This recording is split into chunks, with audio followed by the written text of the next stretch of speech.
Yes, si Jen, ikaw ba ay nagkaroon ng mga relationship? At ikaw naman, ano ang love advice na maibibigay mo sa Katniel? Love advice ko sa Katniels, siguro magpakasaya muna sila kasi masyado silang bata din nag-start as magkarelasyon, di ba? So, hayaan na muna mag-grow yung bawat isa. Kasi kung para naman kayo sa isa't isa, Ay, bongga. para kayo sa isa't isa. Yun lang. Ay, bongga si Yun Jen. lang. Ay, alam niya. Matalino rin. Papadudot din ako, papadudot. May sense, At ha? alam sense niya din, na oh. nagsimula maging mag-jowa. Siyempre, 11 years. Kasi iba ang maturity ng relasyon kapag old age na eh. Kasi bata pa sila masyadong 11 years. Oo, nag-start sila ng... So, yung maturity, parang ngayon pa lang nila na-i-experience.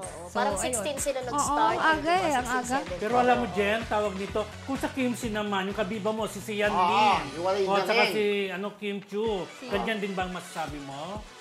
12 ang years tagal naman na yun, kasi ha? nila. Dapat nagpakasal na kasi sila. Ayan.